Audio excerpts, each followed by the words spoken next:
Shalom saudara, para pemirsa Embun Surgawi yang dikasihi Tuhan. Mari pada saat ini kita merenungkan sedikit firman Tuhan yang berjudul Bersyukur karena kasih setia Tuhan, yang saya ambil di dalam kitab Ratapan pasal 3. Saudara, bersyukur selalu didasarkan pada kesadaran bahwa apapun yang terjadi di dalam kehidupan kita adalah karena kasih karunia Tuhan. Sehingga bersyukur menjadi hal yang sangat sederhana, namun berdampak sangat luar biasa di dalam kehidupan kita. Bertolak dari rasa syukur inilah, akhirnya manusia dapat mengasihi Allah maupun mengasihi sesamanya. Sedangkan kasih setia Tuhan, kasih setia adalah istilah perjanjian lama yang sangat erat hubungannya dengan istilah perjanjian baru, yaitu kasih karunia. Kasih setia berbicara mengenai kesetiaan Allah yang sungguh-sungguh setia kepada umatnya. Kasih setia juga mencakup kebaikan Allah, bagaimana ia berkomitmen untuk melakukan yang baik untuk anak-anaknya setiap hari, menyediakan apa yang mereka perlukan. Ayat di Alkitab yang pertama kali menyatakan kasih karunia Allah ada di dalam Kejadian 3 ayat 9 yang berbunyi, "Tetapi Tuhan Allah memanggil manusia itu dan berfirman kepadanya, di manakah engkau?" Kasih setia Allah adalah kasih yang mencari. Walau ia mengetahui bahwa dirinya telah dikhianati oleh ciptaannya sendiri. Ayat ini membuktikan bahwa ia adalah Allah yang Maha Kasih. Kasih yang sebenarnya manusia tidak layak untuk mendapatkannya. Saudara, mari kita lihat kitab Ratapan pasal 3 sebagai dasar dari rasa syukur akan kasih setia Allah. Kitab Ratapan ditulis oleh Yeremia, yang berisi ratapan ketika Yeremia melihat kehancuran kota Yerusalem. Dari ayat 1 sampai ayat 20 melukiskan tentang kehidupan yang sangat-sangat tidak menyenangkan. Kehidupan yang sama sekali tidak mendapatkan kasih sayang. Kehidupan yang tidak berpengharapan. Sehingga kalau kita berada di posisi Yeremia, mungkin timbul pertanyaan, masihkah Allah mengasihi umatnya? Masihkah dia layak dikatakan Allah yang setia? Namun kita tahu bahwa Allah bukanlah Allah yang kita pikirkan. Dia adalah Allah yang tidak terbayangkan. Mungkin ada baiknya kita bertanya, mengapa Allah itu begitu murka?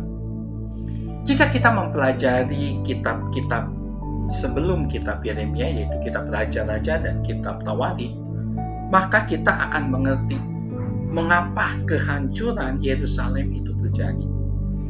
Kitab Tawari menceritakan kehidupan raja-raja setelah Salomo meninggal. Dan Yeremia hidup pada zaman raja-raja ini, di mana ada raja yang tidak menyembah Allah, ada raja yang menyembah berhala, ada raja yang bahkan mempersembahkan anaknya sendiri sebagai persembahan korban bagi para dewa. Jadi kita dapat melihat bahwa penderitaan yang Yeremia dapatkan mengenai kehancuran kota Yerusalem itu adalah akibat dari sebuah dosa. Dosa yang membuat Allah itu begitu murka. Jadi hal yang sangat wajar jika Allah mengizinkan kehancuran kota Yerusalem itu terjadi. Saudara, rasanya mustahil untuk dapat berpikir baik jika di hadapan kita itu sebuah kehancuran atau reruntuhan akibat perang. Tetapi kalimat mustahil ini tidak berlaku bagi Yeremia. Mengapa? Karena kalau kita melihat ayat-ayat setelah ayat 20, Yeremia melihat keindahan Allah. Yeremia mengajarkan kita untuk selalu berharap kepada Allah. Yeremia sangat mengerti Allah seperti apa yang ia sembah. Ayat 22 sampai 23 mengatakan, "Tidak berkesudahan kasih setia Tuhan, tidak habis-habis rahmat-Nya, selalu baru tiap pagi. besar kesetiaannya. Saudara, di tengah hati Yeremia yang sesak akan kehancuran kota Yerusalem, tapi ia tetap mengingat akan kebaikan Allah, akan kasih setia Allah. Ayat 31 Yeremia berkata, karena tidak untuk selama-lamanya Tuhan mengucilkan. Ayat 32 Yeremia berkata, karena walau ia mendatangkan susah, ia juga menyayangi menurut kebesaran kasih setianya. Dari kisah Yeremia, saya jadi teringat akan kisah seorang ibu yang mengalami pengalaman pahit dalam kehidupan pernikahannya. Ia memiliki suami yang kasar, yang sering memukulinya. Bahkan di samping itu, ia juga mendapatkan pengkhianatan dari suaminya. Sampai suatu ketika, Allah mengizinkan suaminya itu mengalami kecelakaan dan ia akhirnya mengalami kelumpuhan total. Pada saat itu, bukankah ibu itu mempunyai alasan yang kuat untuk meninggalkan suaminya? Tetapi ibu itu tidak melakukan. Ia merawat terus dari luka-luka yang didapatkan suaminya.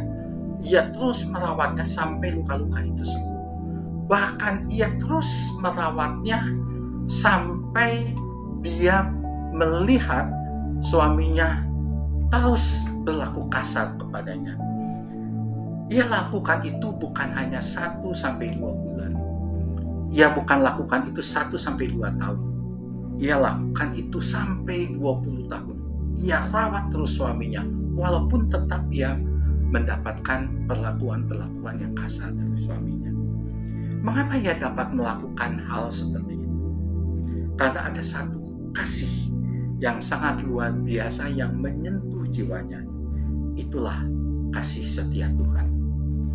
Mari saudara, kita bersyukur untuk kasih setia Tuhan yang menjadi kekuatan bagi kita, yang menjadi sukacita kita di dalam menjalani kehidupan kita.